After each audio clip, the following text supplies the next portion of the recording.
All right, we want to welcome you out tonight, and we're going to talk a little bit about using helper resources, which is a program, part of the Family Search webpage, in making a lesson for your patron. And I think it's a lesson that needs to be taught because I think a lot of us fail to use this, and it is a great tool. It allows us to really have a place where we can be organized at, and it helps us to organize ourselves to work with the patron. So with that, it's time to actually begin teaching you how to work with the patron on a one-on-one basis. So this lesson is going to teach two things. We're going to teach a tool, which is that helper resources tool, and then a process that's been having an evolution of name changes. Right now it's called a discovery experience, or a one-on-one discovery experience. It started out back in about 2018, I think it was, with Find, Take, Teach, and then that evolved into Discover, Gather, and Connect. And now we just call it a discovery experience. So we're going to talk about creating a discovery experience for a patron. And so one of the things that we got to look at here is the fact that over time you're going to be working with a lot of people, I hope. I mean, that's the idea of consultants, is that you work with, a lot of people over a period of time, maybe only one or two at a time, but over time that could become a lot of people. And you're going to need a way to keep track of what you do and how you do it, and what you've done in the past, and any thoughts you've had about what you could do in the future with them. And so you're going to want a way to stay organized. And so we're going to talk a little bit about how to organize yourself so that you can do the best job possible. And one of the things that's important is note-taking or record-keeping, whatever you want to call it, so that you do have a record of what you've done with the patron, what you're going to do with the patron, and how you're going to do that. And so, I mean, we can keep these notes on paper, but then you have to keep track of the paper. And that's always been my problem. I take notes on paper and then I can't find the paper 6 months later when the patron wants another lesson and I can't remember what I did the first time. And so this will help provide a better way for that. And that better way is the program called Helper Resources. It's a built-in program in Family Search that was designed for you and I as consultants. You and me. Okay, and this is the tool that we're going to use to assist us in working with members. It's designed to help us in several different ways. One, it provides many discovery activities for your patron. And I might just say, not every patron's going to want a lesson on their ancestry or descendancy. Some patrons are not going to be interested in that. We try to accept that and take them from where they're at. And so this program, Helper Resources, can also provide you with a lot of other kinds of discovery activities. We're not going to focus on those in these lessons. We're going to take the hard route, the hardest thing, which is to actually help the patron do a little research and help you see that it's not really that hard. Okay, a second thing it's designed for is to provide us with numerous ways to study our patrons' trees. Remember, these are trees we're not familiar with, most likely. And so we need a way to learn what makes up this patron's tree. And the program is designed in such a way that it will actually help us to really get a feel for what the patron has for a pedigree by using Helper Resources. It also has links to excellent training videos and all the things about your calling. We've talked about that before, but we'll bring it up again today, just so you remember. And it includes ways to create and store notes and lessons for the people that we work with. I did a lesson just a week ago, and I printed out the lesson. I made 2 copies, one for me and one for the patron, right out of the Helper Resources lesson plans. So the patron had a copy of exactly what we were doing, and she'd have it when I leave. Okay, so where do you find this helper resources? When you go to sign in, and you've signed in, you have the home page on Family Search, and down or up at the top, I should say, you're going to find the little circle with the question mark in it, which is the Help button.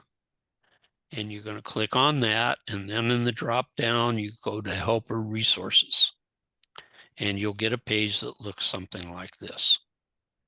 Okay, the right-hand side of Helper Resources is the things for you as a consultant. It's going to have recent articles that will help us with researching and learning about our calling, learning about researching in different areas and things that are available and new ideas, what's new at Family Search, all those kind of things. And where you start to see the pictures down below there, some specific links to things that are specific for your calling. And if you're registered as a consultant, you'll be able to see those on this page. Also on the right-hand side will be a thing called the planner. Everybody has this, and everybody's actually in there. I have my own planner right here. I can see this stuff for me. So if I want to test it out, I don't happen to actually have to get a patron to work with. I can do it on myself. And so I can just look at my own planner, or I can click on add someone and we can add somebody to the planner. And that's what you want to do. You want to get your patrons involved here and enroll them in this so that you can be their helper. Okay, so let's talk about using the helper resources. Okay, to help people in helper resources, you first have to add them in to the helper resources. If you do it by going to the little lifesaver symbol on the main page or on any page like in Tree where it says helper, you can click there, but then every time you want to do this, you have to go there, and then you're going to have to either remember some combination of their name, their username, their birth date, and their helper number, because there's two different ways to do it. But the point is, every time you go in, you're going to have to go through that, and you're not going to have the resources that we have here. It'll just be, you'll see their tree as them. Now, the one thing to remember too, if you're not familiar with it, a helper is a person who can view the patron's tree as the patron sees it. And that's important so that you know exactly what the patron is seeing out there. And with permission, you could make changes in the tree for the patron if they were asking you to do so. Normally, the whole point of what we're doing is just to see their tree. But sometimes they might not be real computer literate and they may ask you to do some things. And if you go in as their helper and do it, it leaves their name as the contributor, not yours. But the one thing you don't ever want to do is go make changes without asking them first. And the other thing too that's tricky is you can't help someone who has never created a Family Search account. This won't work if they don't have a Family Search account, because the first time they sign into Family Search, it creates a record for them and associates it with their membership, in this case, if you're LDS. And then when you go in to be their helper, it knows where to take you to help them. Until that happens, you can't really help them. So you may have to go in and help the patron register at Family Search and get in at least once before you go in to help. That's always something to think about.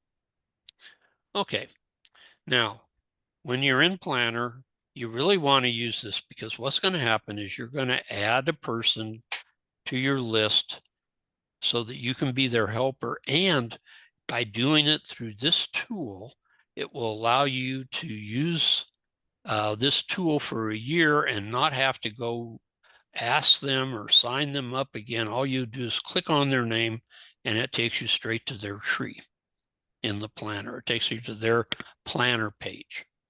That's the big value of this. You can go look at that person's record 5 times in a week by just clicking on their name each time you go in, and it takes you right there. You don't have to worry about signing up. One thing I will recommend is what you do is when you do this process, I always either text or call the patron and say, hey, I'm sending you a link. You need to click on it. You'll either find it in your email or your text or whatever. And please respond to it so that I can be able to use your account. Because that way it seems to work. If you don't, half the time it seems like they never find it. It's interesting how many of our friends don't look at their emails or their texts on a regular basis. Okay, so to use this tool, all you have to do is click Add Person. Now I'm using the web page view right now. And if you click on Add Someone, it's going to allow you to go either to your ward or stake directory and pull up a person through the directory and then send them the link that they click on, and then you're able to view their account. Notice it only works for your ward and stake. If they're outside that, you will be able to just get a link and then email it to the person, and they'll have to, I'll take that back. You wouldn't be able to do it here. On this, you wouldn't be able to. But if you had to do that, what you want to do then is you need to use your smart device and go to the tree app and go to the menu on it and go to help. And there's a link there for helper resources. This helper resources is a little bit different. It allows you to do add someone, but it also allows you to just send them an email or a text, or do it by typing in like their full name, their birth date, and their helper number, like you would if you were out on the web using the Lifesaver helper link. But you use it here and it puts you in as their helper for a year, just like it would if you did add someone. And so that's a nice addition. I had forgotten about that till I went to rewrite this lesson and realized that they had set up the smartphones and smart devices a little bit different than the web page. So it's giving you a little more leeway if you enter them in through your smart device. Okay, so now you've got them signed in. Now from there on, all you have to do if you want to work for Carolyn, you just click Carolyn's name and it takes you into her resources page. Okay, so what can you do using helper resources specifically? Okay, this page has a menu down the left-hand side. I have skipped over Discovery Ideas. Discovery Ideas has all those cool things you can use that aren't research related. Things that could be like picture yourself and your ancestors that were missionaries or ancestors that served in the war. A lot of these campaigns that have come out in these Sunday mailings. It also has an extensive list of people in that person's tree who are green temples that are eligible to be reserved. It also will show you lists of people who have hints that can be clicked on. So it has some good things. We're going to skip over that because we're focusing on doing research. And so we're moving over to the tree link, which brings us to a fan chart. You really want to use the fan chart. And the reason for it is that it allows you to do some things you can't do anywhere else. It's very interactive. Its interactive ability was designed so that when you're in the helper resources, you can do these things, but they allow it out there on the tree all the time. You can do this with anybody's fan chart at any time when you can pull the fan chart up. It has 7 different versions, and you get to them by clicking on the little down arrow next to fan chart, and you'll see the list. and it will allow you to click on the different things. So right now it's just on family lines. It's the standard fan chart that we all see. And this happens to be for one of the patrons that I've had in the past. Now, a lot of people don't realize that there are other versions of this. By clicking on the down arrow, you can then go to birth country, and using the little key over here, you can find the countries of birth for the people based on what it says in tree. When it doesn't have a place of birth, it stays white. For the United States, it's always blue. So you can see that this person has quite a bit of blue, but in this wedge over here, this is Sweden. Whoops. What's going on here? Get back on the right page. This is Sweden.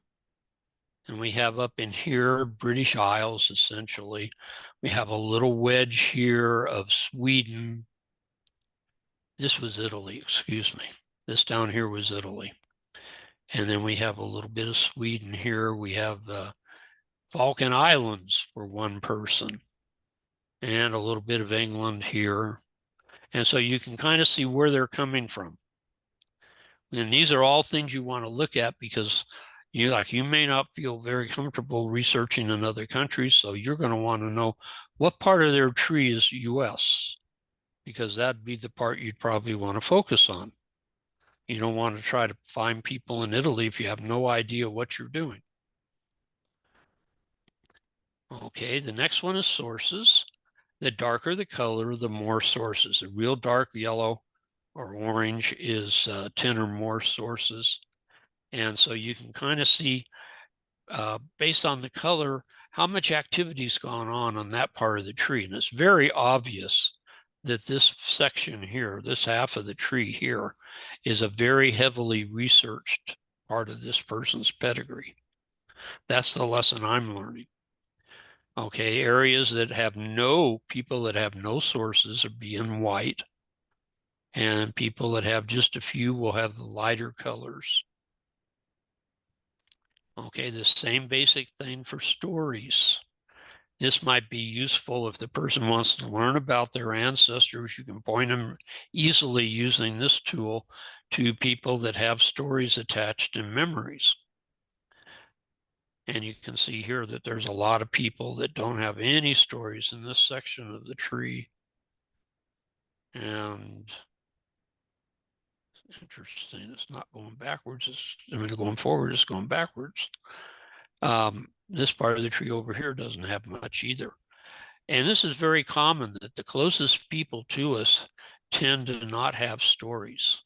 And that'd be a good thing if you've got somebody that likes to write, to try to encourage them to write life stories for their parents or grandparents, people that they might have known that don't have any stories attached. And then photos, you'll usually find more photos than you will stories. But again, the general idea is this is giving you a feel for how busy and active that part of the tree is. Then there's research helps. The blues are record hints. These are all people that have record hints showing on their person page. The reddish color is data problems. These are people where there's some kind of a data problem that needs to be fixed. And if there's purple, and there's 4 people with purple over here, these are people where the system is giving you some research suggestions. Again, this kind of gives you a feel for where work needs to be done on a tree. Of course, we've already established, even though there's a lot of hints here, these are mainly the people that all have 10 hints already anyway. Okay, and then the last version is the one that's really germane to us, which is ordinances. Now, somebody like this is probably one ceiling ordinance of some kind that somehow got missed, or a bad merge has caused a opening for a ceiling to be done, which usually means it probably really isn't needed out there. But very obviously, this part of the tree has a lot of work that needs to be done. The orangey colored ones are people that need more information. And I can just see, looking at this, most likely these people don't have any dates or places, so they're not going to be eligible for temple work yet. So after looking at all that stuff, the bottom line is this. You're going to look at it and you're going to say, okay, based on what I've been seeing, I want to work in one of those two triangular areas on this tree, because those are the two places in this tree where it appears the most work needs to be done and it would be the easiest to do. And so that's kind of what you're doing with this tree, is you're using it to help guide you to where you might want to work. And of course, if I was interested in, say, doing US research, then I'd look at these people and try to figure out which section of these red triangles have people from the US. And as I recall, it would be over here where the Scott family is, because they were US, this little area right in here. Okay, now, next thing down on that menu below tree is notes. And this is a place where you can put notes in and it'll stay there. And so in this case, I was working with a patron, and we found some interesting things because we found the person's social security information, giving birth and death. And the patron said that this person was baptized over in Zacatecas, Mexico, on a certain date, and was a child of Juan Rodriguez and Maria Saba Rodriguez.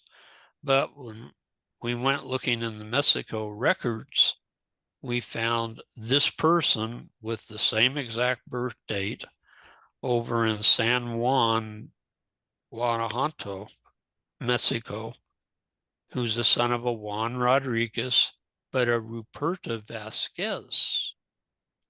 And so I made a note so that I could contact the patron and tell the patron, hey, you need to go talk to your family and see if any of this makes sense to them.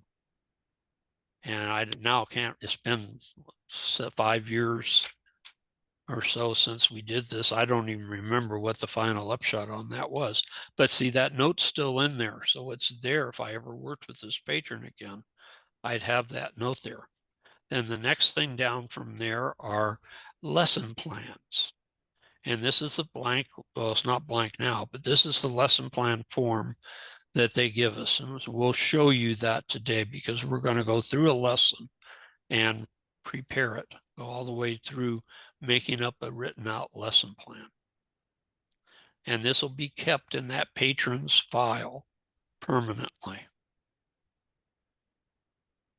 Okay, so let's prepare a lesson for a patron. First thing, let's try to remember, this is one thing that's tricky about all this. You're going to be working in real time in tree, but you really, as you build this person's tree Pedigree. in your mind, you're not going to be able to put it in tree. You can't put it in tree as you're working, because then the patron wouldn't have the opportunity to experience this firsthand. You're going to probably need to be doing this either electronically in some, word processing file or something, or on paper, so that you have a record of what you're finding and you have a way to remember where you found stuff.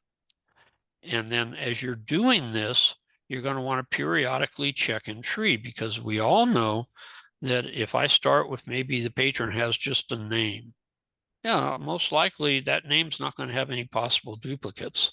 But every time we add information to that name, it's going to bring up the opportunity for a duplicate to appear.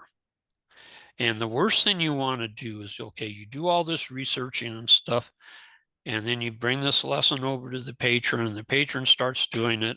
And right away, right off the bat, after the first thing you find, the thing pops up, oh, here's a duplicate. And when you click on it, it's already got everything done.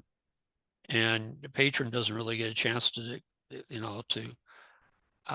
experience the joy of finding something new. And so you don't want to say, okay, hey, I found these names. We're going to be able to do the temple work. And then after 5 minutes, we discover, oh, it's already in there and the work's all done.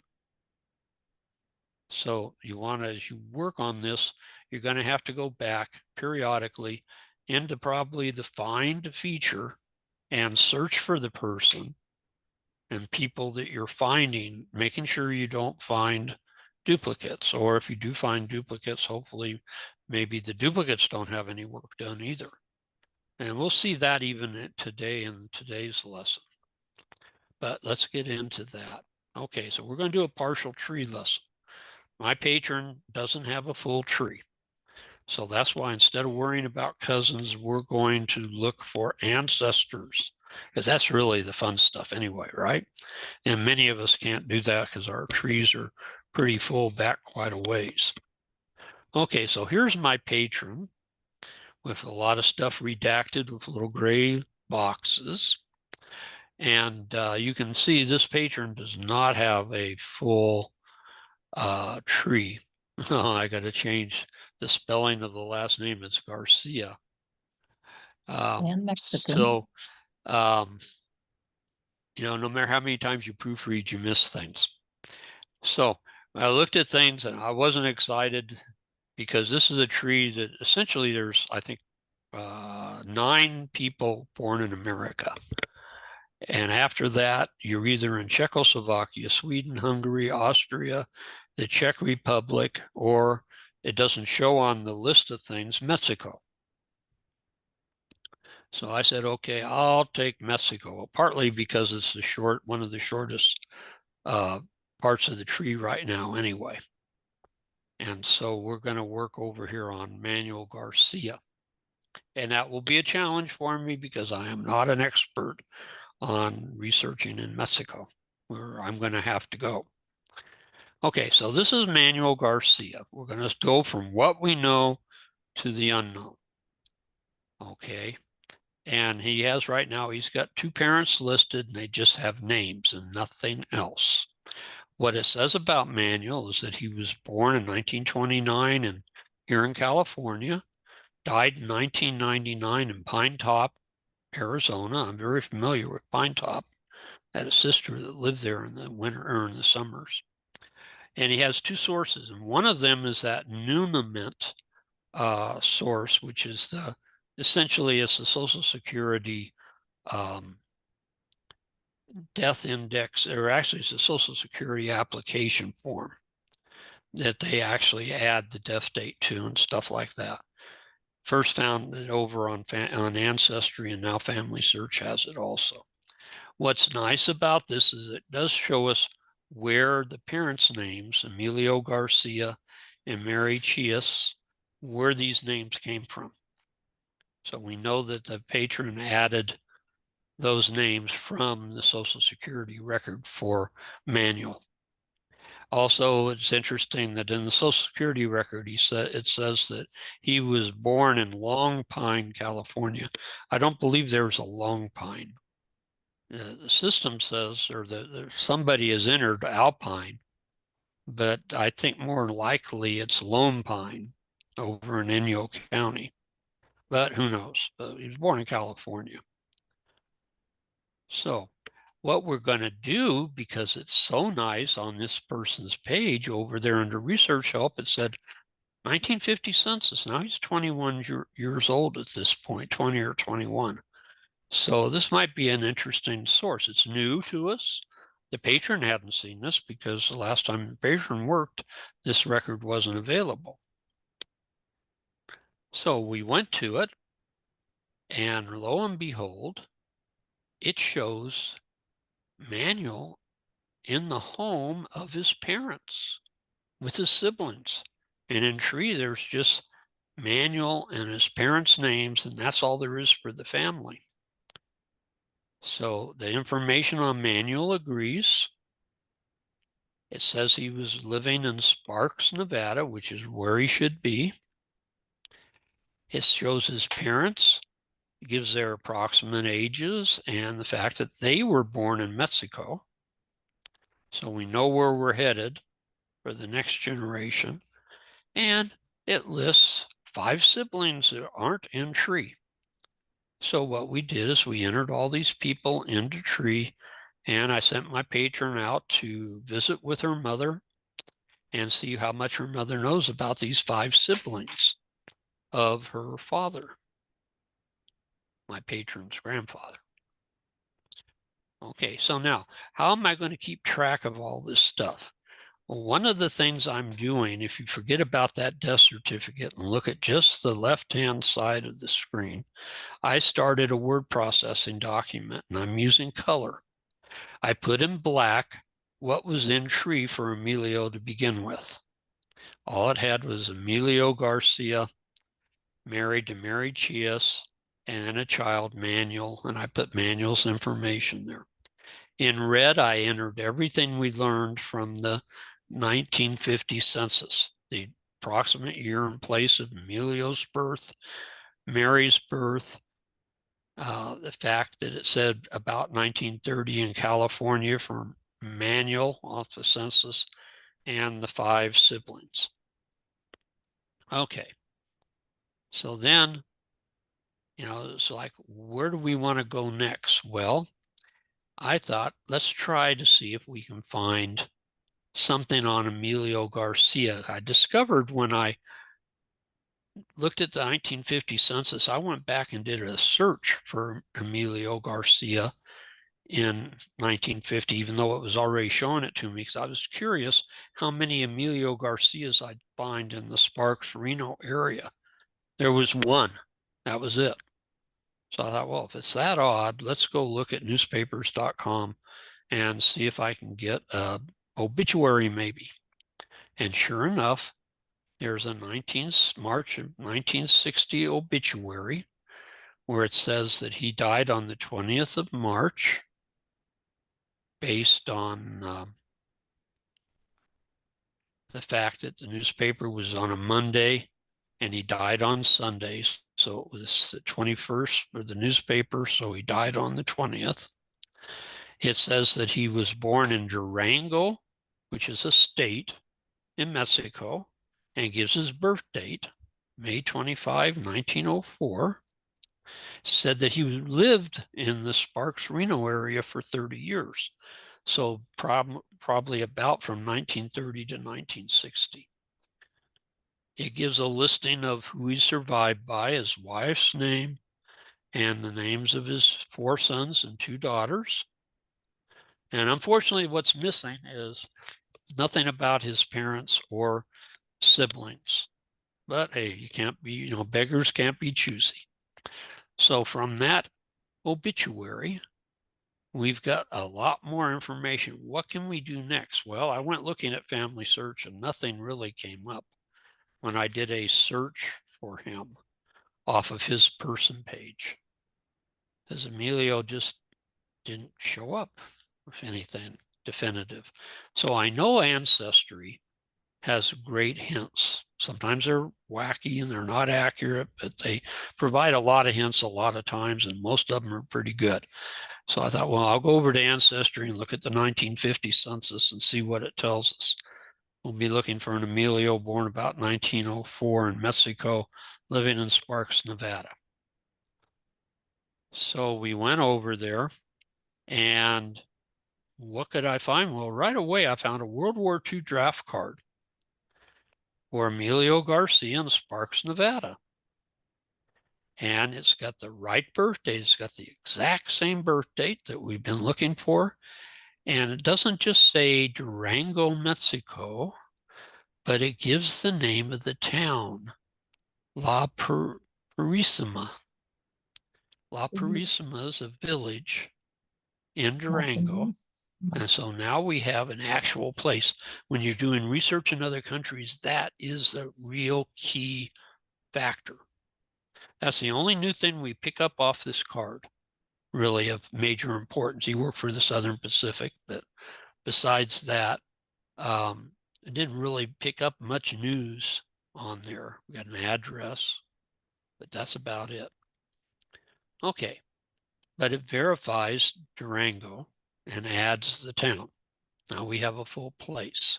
So now you can see using the draft card, I've added the little village to the place of birth. So now the question says, okay, what else? Well, looking at Ancestry, they have Nevada death certificates. I didn't even know that. They have death certificates in Nevada from 1911 to 1965. And he died in 1960. His death certificate is there. And of course, what could we gain from this? Well, it proves his birth date. We've got that. He was a mill worker in lumbering. He was born in Durango. But here's the gold mine, the big bonus. The parents' names, Anastasio Garcia and Rita Rivera. Now I know when I go looking for a record for Emilio, who the parents should be on the record. Most of the records we're going to look at will name parents. And so we have parents' names. This is usually so hard to get. And this is so nice that everything's falling together with 3 records or so. We're really on the path to solving what we need. Okay, so now I've added Anastasio and Rita here from the death certificate.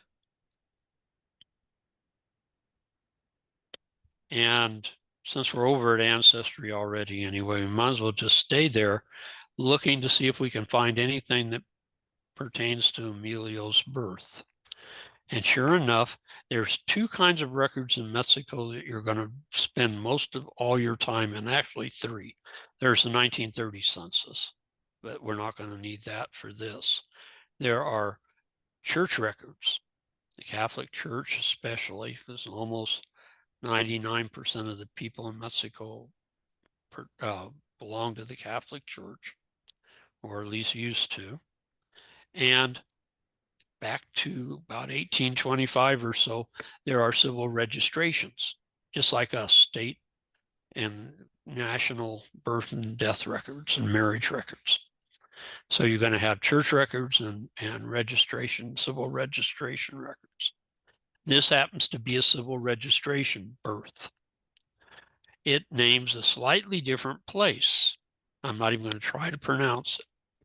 This is actually a metropolitan area in Durango. And that La Purísima is a village in that locality. So it all fits together, same birth date, Anastasio, but then they got a different mother's name. I thought, what in the heck is going on here? I had all kinds of ideas. Maybe there was a second marriage and things like that. At first, all I could do is just, assume there was some kind of a problem here. Well, as I researched it more, I looked at the original for that record, and the record itself does not name the mother, which is unusual. So when it has the father's name, and following that, it names the godparents. Well, it happens to be that there's 2 sets of godparents, the parents of Anastasio and the parents of Rita.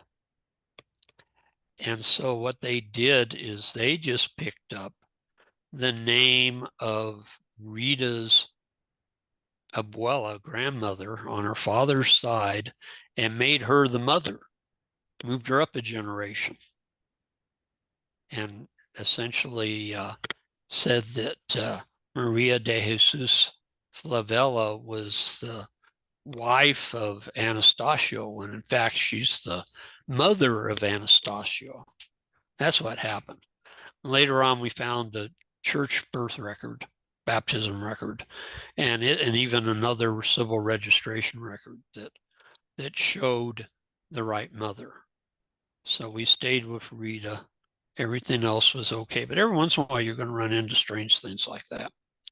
Okay, so this was that civil registration record with the error on the mother's name from Durango, Mexico Civil Registrations. Here's his marriage record to Maria de Jesus. I don't know how to pronounce that one either. It doesn't matter, his wife, but it names his parents Anastasio Garcia and Rita Rivera. So everything's fine. It says his birth's about 1906, was really 1904. But this is really, at this point, we've got everything we need to put Emilio together on the screen. With his wife, we've got Emilio and his wife. His wife's a little harder to find information on, but at least we've got a approximate year of birth and place of birth. We know she lives in Durango because she married in Durango. I believe her parents are named on this record. If I click on her name, then it gives her parents. So we have her parents' names too. I haven't exhausted that search yet. Okay, so at this point, I'm basically done with my research. I'm ready to put together a lesson for the patron because when we first looked, there was no duplicates for Emilio. When we finally get to this point, I will tell you we found some duplicates, but that's okay. And we'll show you why. But we now can fill out our Emilio and his wife with as much information as we can. And even fill in now his mother and father and her mother and father. And, you know, we added the brothers and sisters. So I took this note that I've been keeping and I saved it in a folder that I have and then referenced it over here in notes saying, see my, you know, Office 365 note in, and I named the file and I blocked that out just for privacy's sake so that, you know, I know where to find it. And then I went down and I wrote up the lesson plan. It'll automatically fill in the date. I can put the name of the family I'm working for here. Name the specific thing this lesson's about. It's about the Emilio Garcia family. And if I click on a relationship path, what it's going to do for me is it's going to take from my patron, which is this big gray box, and show you the path back to the person that is the primary person for this lesson, Emilio. And it puts it right there for you so that you have their ID numbers and everything. You know exactly where it is. Now, we're only talking about great-grandfather. So, you know, that's not a big deal. But if you were back 7 or 8 generations, you might need something like this for the patron. And then the actual lesson itself, I went through step by step explaining what we were going to do, where it would come from, what we would find, and all of that. When I was finished with the lesson, and I told the patron, okay, now, in all honesty, I got to be honest with you, Emilio and his wife are already in tree. But it's okay because they come in with their whole pedigree. In fact, this is what it looks like. This is Emilio's pedigree. This is Mexico, by the way. This is impressive. And then this is his wife. And the interesting thing was they were both at that point in the pedigree that people didn't know a lot about them. And they didn't even have them married, but they were both in tree. And so once we connected them with our Emilio and his wife, then the whole thing's put together. And they knew so little about him that the temple work still needed to be done, even though they were in tree. Nobody had bothered to do the temple work because they didn't really have good information on him yet. Nobody had ever bothered to, you know, flesh them out. And so I thought that was really interesting. I'll tell you, it's only been 2 weeks since my patron has seen this. She's already found over 100 names to reserve. She's gone crazy. And there's still tons more that can be done. A lot of this is being done, but there's people missed here and there. Several of her direct ancestors still needed some work. And you can see there's still more people to find. So it's really been a fun experience for the patron. Fun for me too, because I feel a lot more comfortable now trying to do research in Mexico. Of course, this was pretty easy. I got very lucky. Okay, so in review, this lesson's demonstrated how to use that consultant planner to help you plan the lesson. Your challenge, if you've never done one of these before, would be to try one out for yourself. Try it out on yourself. Pick an ancestor of yours that needs work and put together a lesson and practice writing up a lesson plan and practice writing up some way, keeping track of the records and where they come from. And then next month, in our second lesson of the month, we will try going the other direction. We'll use the descendancy report to find cousins.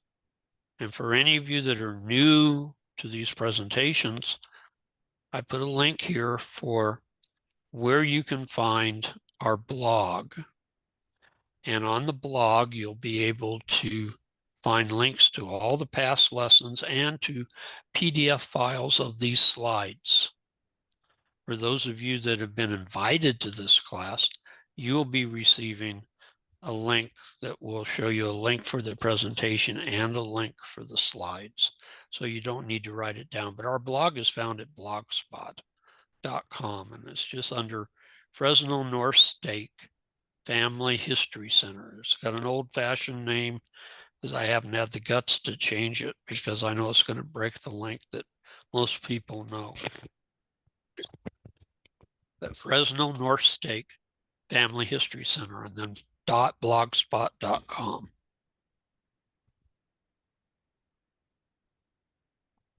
So questions? We're at that point. I have one. I always have one. That's okay. When you were talking about Lone Pine or the place he was